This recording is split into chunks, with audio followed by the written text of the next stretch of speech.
كسب اي مباراه، وفي هذا العام بدا مباراتين من غير فوز، يعني الان عنده 8 مباريات افريقيه من غير فوز وخطيره وبوتريكا والهدف الاول مش ممكن بوتريكا بالتخصص يسجل في المرمى التونسي سويتان يا رجل نجم صفاقسي، واللاعب اللي تعثر ما فهمتش ومانيش فاهم، مش ممكن هذا الهدف. هي رايعه من بوتريكا، غالب القسراوي اوكي، المدافع الكره عنده في الراس، كنت محضر في نفسي لاقول اخطر فرصه بالمباراه، ولكن للاسماء اللي ممكن تخول ويحلم افريقيا ما في شك. انا حكيت انه الفريق من 8 مباريات في الشامبيونز ليج ما كسبش مباراه، والامور تدفع بالحاضر. شوف اللاعب مش ممكن في سيناريو امر، والهدف يقتل. برافو بوتريكا، مش ممكن تسلك في هذه اللحظه، تتعثر في هذه اللقطه، مش ممكن. هدف كان ممكن تفاديه. شوف فلافيو، خرجت الكرة من احمد السيد، يبعد على كمال زعيم، يعدي كرة تتهيأ، بوتريكا وحده يلعبها بطريقة رائعة، وكريم التواتي يتعثر في يوم ممنوع فيه التعثر، يتعثر في لحظة ممنوع في خلفه. جمهور النادي الاهلي الان يساند فريقه، دور كبير للجمهور، خطيرة بالراس والهدف الثاني.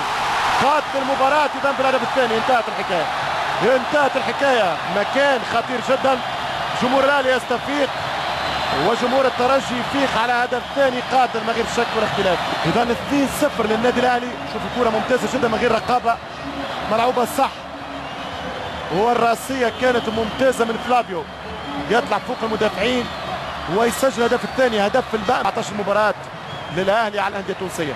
خسر كان مرة من نادي صفاقسي 1-0 في المجموعات العام الماضي بهدف عصام المرداسي. اذا هنا فرحة ترجع في الميدان خطيرة جدا، ينطلق بوتريكا، يضغط الاهلي، اسامة حسني والهدف الثالث من النادي الاهلي. جميلة جدا من اسامة حسني يسجل الهدف الثالث. من اللقاءات القليلة والنادر الترجي يقبل 3 أهداف في افريقيا. 3-0 للنادي الاهلي. مدرب كبير مانويل جوزيه. في 1-0 للاهلي انخفض رتمه وايقاعه، الترجي خلق شويه فرص، خاف ممكن من المفاجاه وتعادل، دخل الشاطر ويحاول يامن الدفاع. بعد 2-0 تهنى على الماتش، رجع يجازف مهاجم اخر يحب اهداف اخرى. مدرب كبير. 3-0 هدف جميل جدا، صعبه جدا كانت زاويه اليسرى زاحفه ارضيه في مرمى حمدي القسراوي. 3-0 لفريق النادي الاهلي، والترجي الان ممكن ومعه استعجل الدقائق للنهايه في ظل ملف منتهي في لقاء القاره، والابعد من هذا